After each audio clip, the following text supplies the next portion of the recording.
Assalamualaikum warahmatullahi wabarakatuh. Pemirsa di mana saja Anda berada, selamat berjumpa kembali dengan channel YouTube Insan Dongeng. Pada kesempatan ini saya Bang Elgi akan membacakan cerita bukan milik kami bagian ketiga yang berjudul Tantangan. Ini masih dari buku Bukan Milik Kami, karya Bapak Syamsul Arifin. Selamat mendengarkan.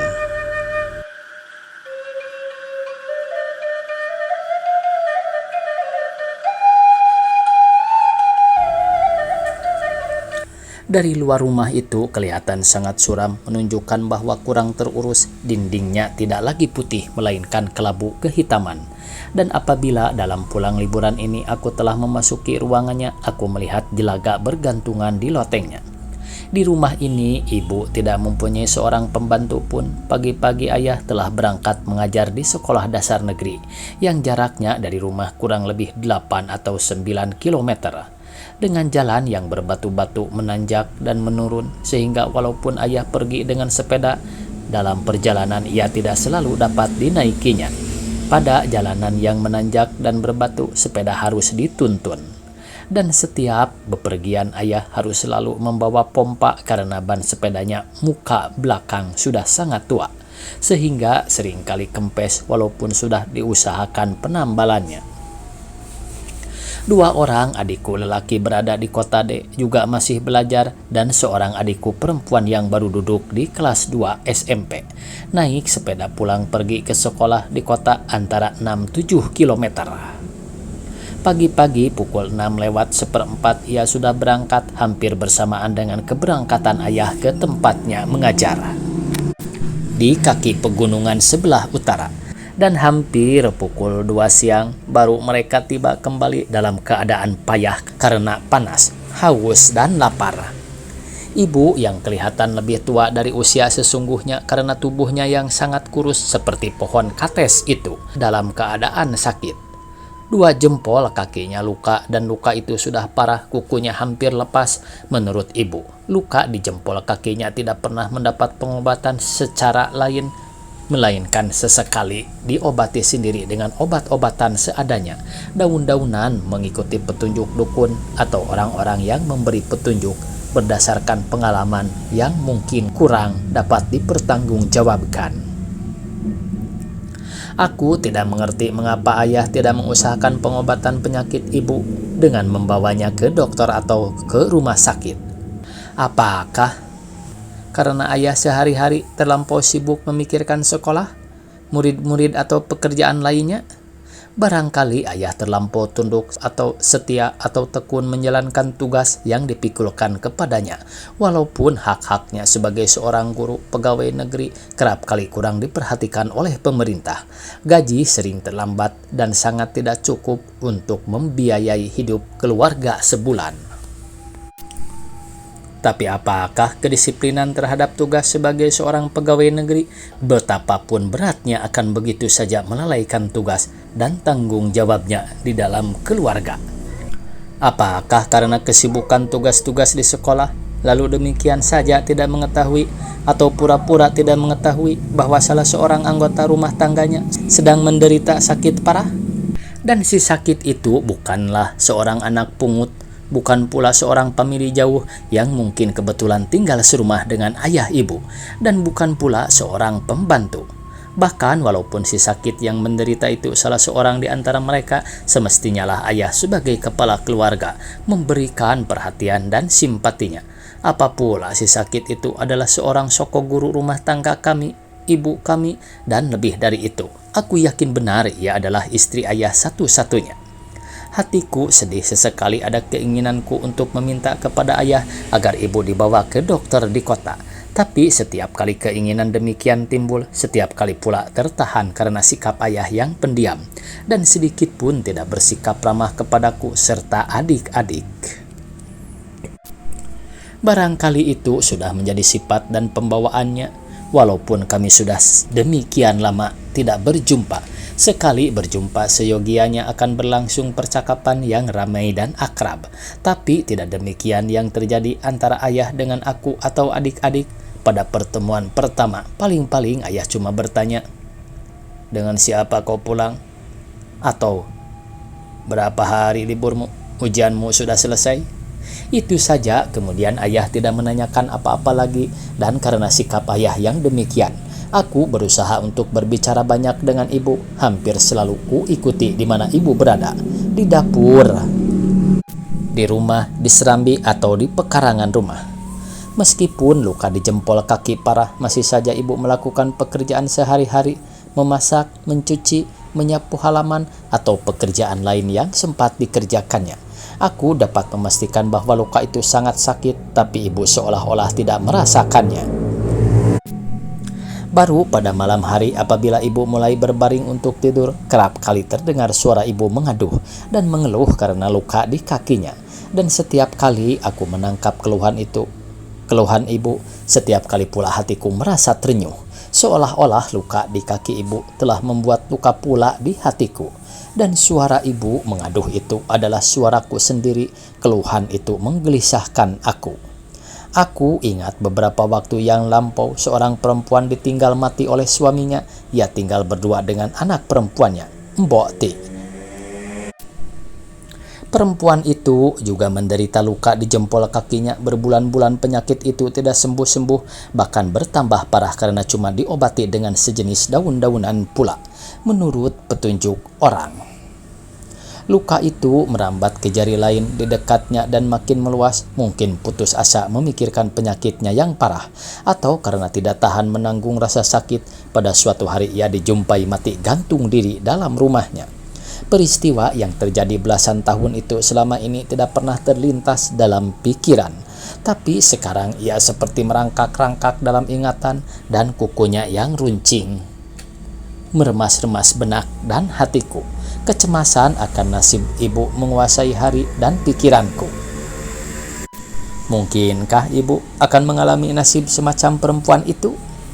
Dan pikiran-pikiran buruk ini mengembara terus. Secara cepat dan tidak disadari terlintas kembali kematian kakek beberapa tahun yang lampau. Kakek juga menderita penyakit luka di kaki kanan, berbeda dengan luka yang mengambil sasaran di kedua jempol ibu. Luka di kaki kakek pada bagian kelingking mula-mula kecil saja, tapi kemudian kelingking itu habis dan sebuah jari di dekatnya digerogoti pula. Beberapa kali dibawa ke dukun, banyak kali diobati dengan sejenis daun-daunan, tapi tidak juga sembuh. Akhirnya kakek meninggal.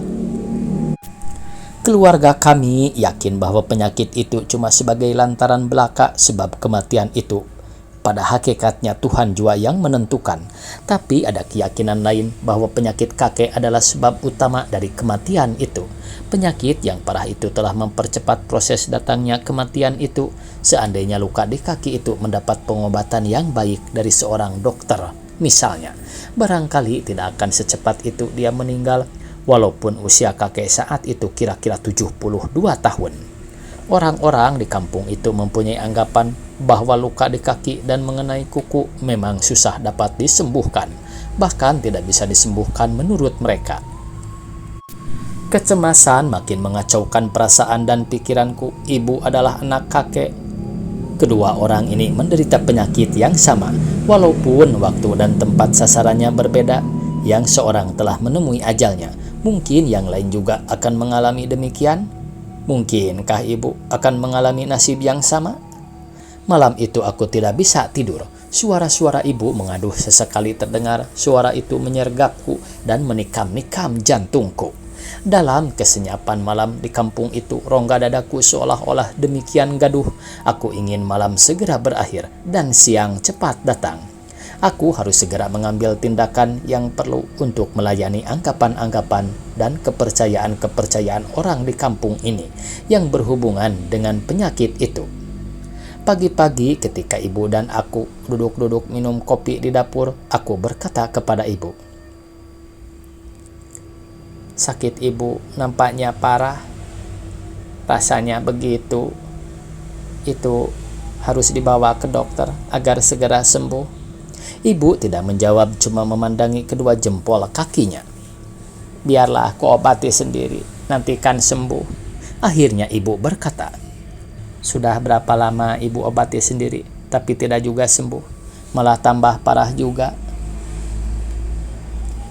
Kalau belum sembuh, memang belum waktunya sembuh, ujar ibu lagi. Tuhan menurunkan penyakit, Tuhan juga yang akan menghilangkannya. Kalau Tuhan belum menghendaki sembuh, biar diobati siapa saja, tidak mungkin sembuh. Itu takdir namanya, Tuhan Maha Kuasa. Kalau Ia menghendaki demikian, demikianlah yang terjadi. Tidak mungkin lain, orang harus sabar dan menunggu sampai takdir Tuhan datang. Tapi, apa ibu sudah mengerti benar kehendak Tuhan? Apa ibu yakin benar bahwa penyakit ibu sekarang semata-mata karena kehendak Tuhan, bukan karena sebab yang lain? Dan Tuhankah yang menghendaki penyakit ibu separah sekarang? Apakah bukan karena pengobatannya yang kurang seksama, kurang sungguh-sungguh? Dulu aku pernah sakit dengan obat seadanya, bahkan tidak diobati apa-apa, aku sembuh. Orang-orang di kampung ini sering sakit, diobati sekadarnya menurut nasihat dukun. Sembuh juga, aku percaya, aku demikian juga. Sekarang Tuhan menghendaki sembuh, besok-besok akan sembuh juga, kita tawakal. Besok-besok, tawakal, besok-besok kapan? Tanyaku kurang sabar. Besok-besok itu bisa sebulan, setahun, atau tidak datang sama sekali. Wah, kau ini Tuhan apa? Meramalkan macam-macam? Bukan ibu. Aku hambanya. Maksudku penyakit itu harus diusahakan pengobatan yang seksama. Jangan dibiarkan sambil menunggu datangnya besok-besok itu, tanpa berusaha apa-apa. Dengan pengobatan yang seksama, saat yang ditunggu-tunggu itu mungkin datang lebih cepat. Mendapat cobaan dari Tuhan memang harus sabar dan tawakal. Tapi tawakal kepada Tuhan tidak berarti harus menyerahkan seluruh nasib tanpa berbuat apa-apa.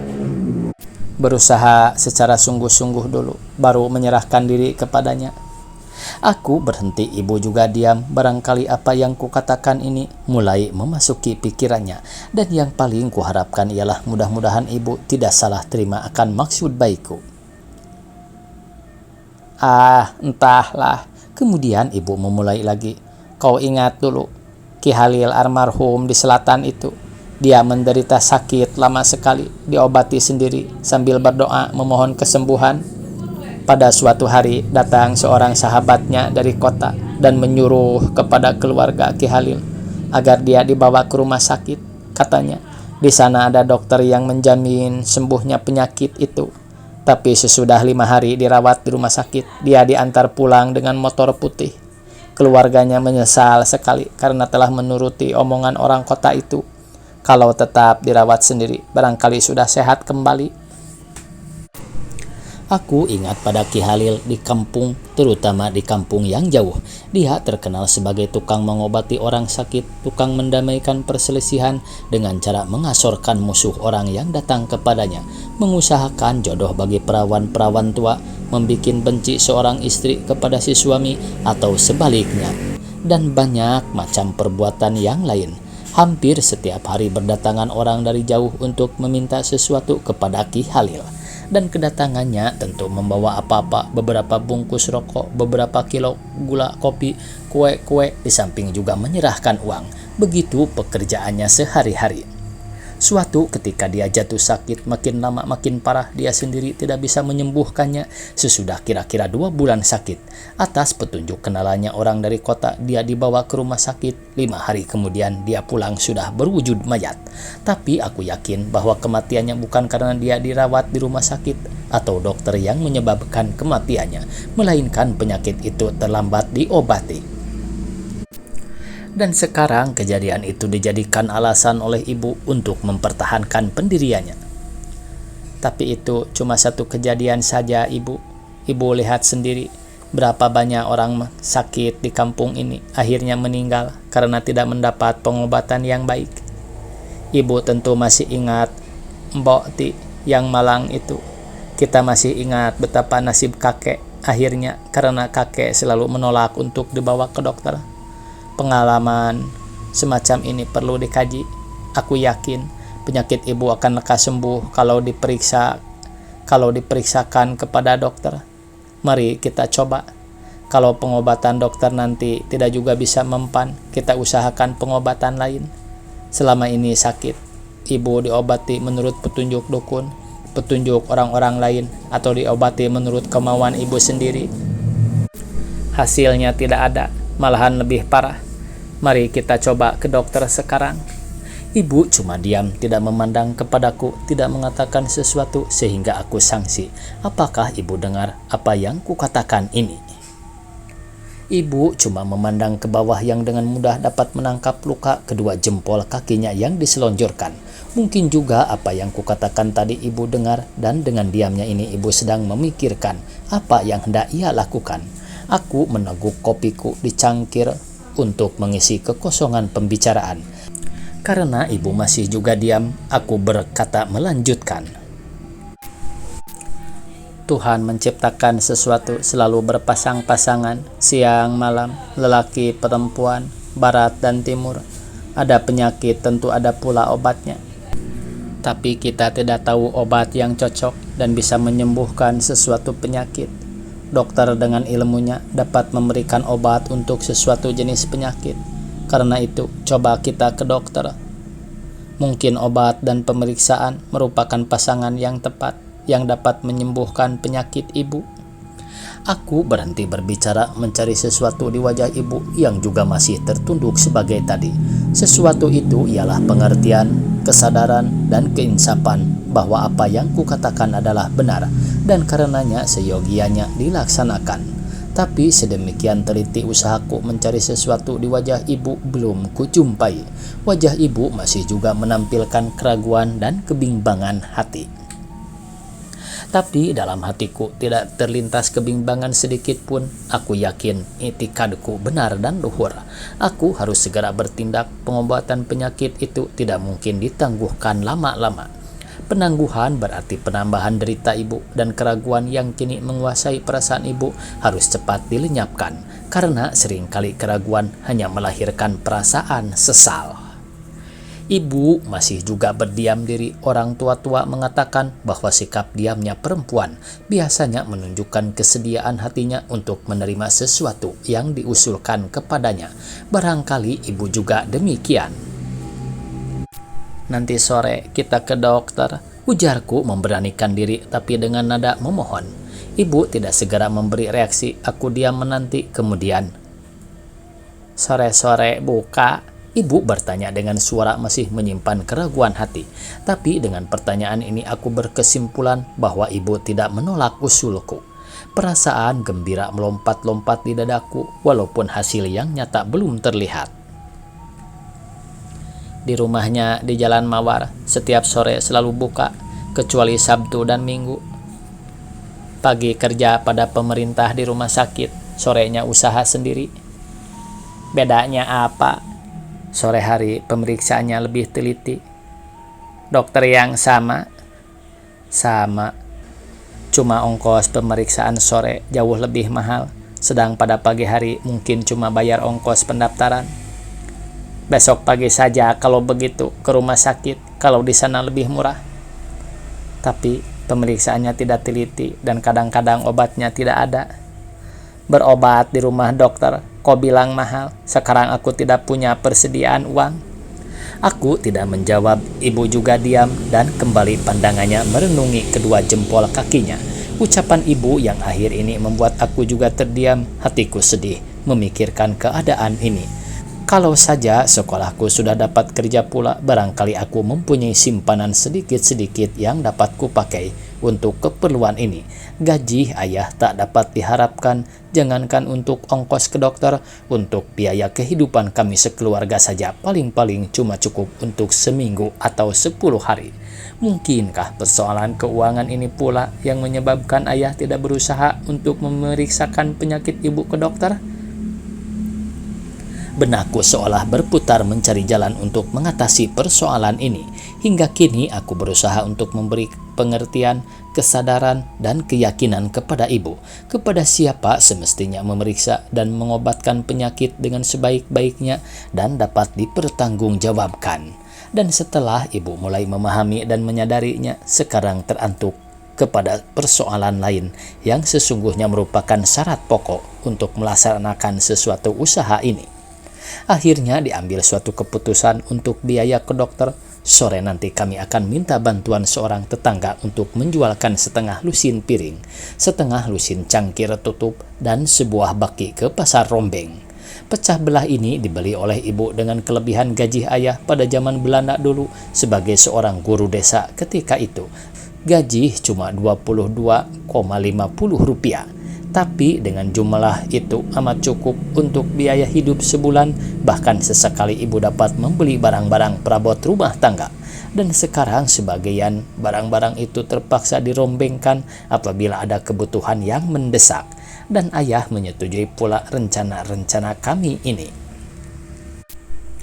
Pukul 3:30 sore, aku dan ibu berangkat ke rumah dokter. Dengan dokar pulang pergi, di rumah tunggu baru ada 3 orang. Setelah tiba pada giliran ibu masuk ke ruang periksa, aku mengikutinya untuk apabila perlu meminta penjelasan tentang penyakit ibu.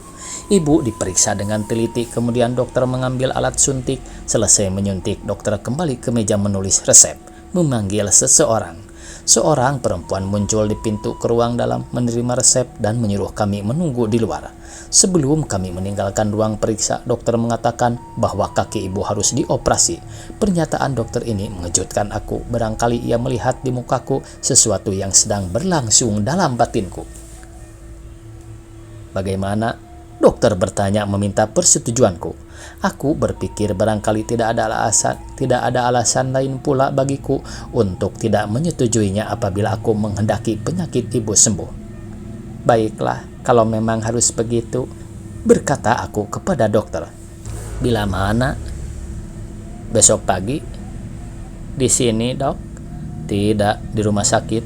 Alat-alat operasi ada di sana. Ketika pulang, kami banyak berdiam diri. Pikiran dan perasaanku masih dalam cekaman ucapan dokter bahwa besok ibu harus dioperasi. Aku sering berobat ke dokter, tapi selama ini belum pernah mengalami operasi. Memang aku tidak ingin dioperasi sekalipun yang paling ringan. Berbagai angan-angan bermunculan dalam kepalaku menerima pernyataan dokter tadi. Banyak peristiwa dan cerita tentang operasi ini yang telah aku dengar dan kusaksikan berlintasan kembali dalam ingatanku. Aku ingat seorang teman sekolah yang mengalami operasi usus buntu. Operasinya berhasil, tapi beberapa hari kemudian ia masih di rumah sakit. Tiba-tiba meninggal karena luka bekas dioperasinya kena infeksi. Seorang teman lain pernah bercerita tentang pengalamannya ketika dioperasi amandel. Pernah pula aku menonton film tentang operasi otak. Suasana begitu sangat tegang diliputi kecemasan, tapi akhirnya berhasil. Meskipun demikian, cerita-cerita yang paling hidup dalam ingatan sekarang ialah operasi yang gagal, yang akhirnya si pasien meninggal. Mungkinkah pengalaman demikian juga akan dialami oleh ibu besok? Bagaimanapun peristiwa yang bakal berlangsung besok membuat aku gelisah dan bimbang. Aku khawatir kalau operasi besok tidak berhasil.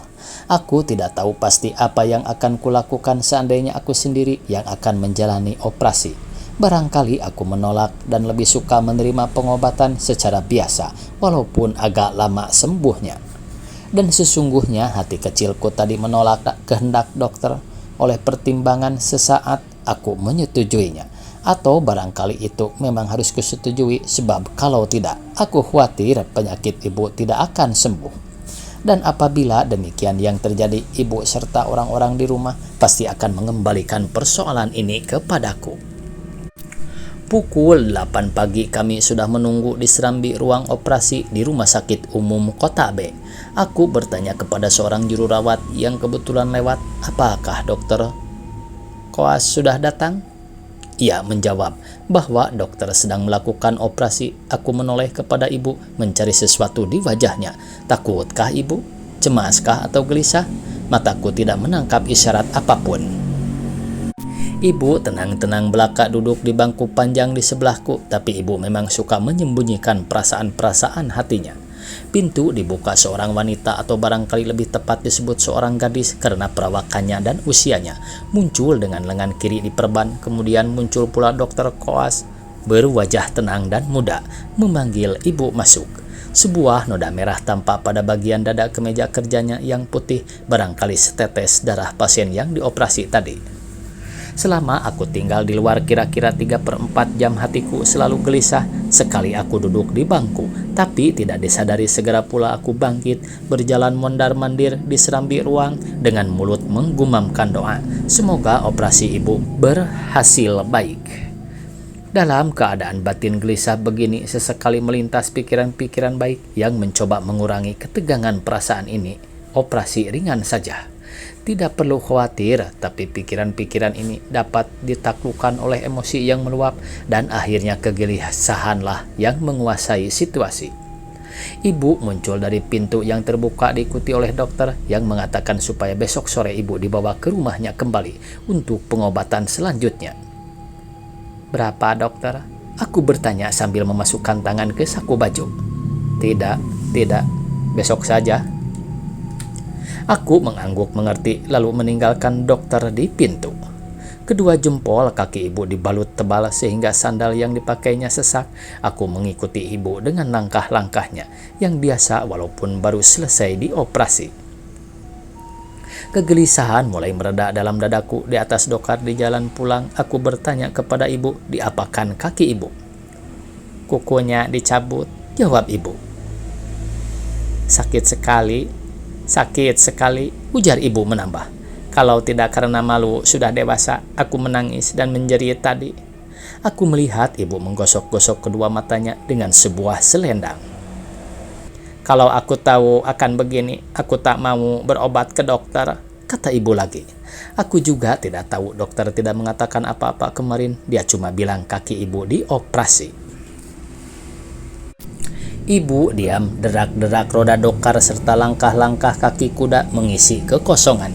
Sesekali Pak Sais menggerah kudanya dengan pecut di tangannya. "Mudah-mudahan lekas baik," kataku melunakkan hati ibu. Ibu diam saja sampai kami tiba di rumah. Aku ingat pada dokter yang menolak dan menunda pembayaran ongkos-ongkos operasi. Dengan operasi tadi, dokter meminjam alat-alat operasi milik pemerintah, menggunakan tenaga-tenaga juru rawat, juga pegawai pemerintah, dan si pasien harus membayar ongkos-ongkos operasi di rumahnya. Barangkali tidak cuma sekali ini saja, gadis yang tadi dioperasi juga harus datang ke rumahnya kembali dan membayarkan di sana. Barangkali setiap pasien yang memerlukan operasi di kota ini juga harus demikian, dan aku cuma tersenyum memikirkan cara praktek semacam ini. Di rumah, ibu terus ke tempat tidur seharian tidak bangun dan tidak makan. Malam hari ibu hampir tidak bisa tidur. Keluhan yang beruntun keluar dari mulut ibu dan membuat gemak di dalam kamar. Suara mengaduh ini lebih hebat daripada sebelum ibu dioperasi. Ini menunjukkan bahwa sakit ibu sekarang lebih parah daripada sebelumnya. Keluhan ibu ini telah membuat rongga dadaku sesak dan riuh. Ketakutan dan kecemasan memenuhi perasaan dan pikiranku. Aku ingat kembali beberapa peristiwa yang lampau. Seorang teman meninggal beberapa hari sesudah menjalani operasi. Kakek ayah ibu meninggal karena penyakit di kakinya. Mbok Ti, tetangga kami, juga meninggal karena penyakit yang sama. Mungkinkah ibu akan mengalami nasib demikian juga? Apabila demikian yang terjadi, semua keluarga, bahkan semua telunjuk orang di kampung ini akan menuding ke hidungku. Setiap orang yang datang melawat kemari akan bertanya, "Sakit apa Mbak Yu?" kepada ayah, atau "Sakit apa ibumu?" kepada aku atau kepada adik-adik. Kemudian orang-orang itu hanya akan memalingkan muka ke arahku atau menyorotkan pandangnya diam-diam ke mukaku sambil menggelengkan kepala. Tanda menyesalkan kejadian ini. Aku tahu pasti karena itu akan tidak sanggup berpandangan dengan mereka.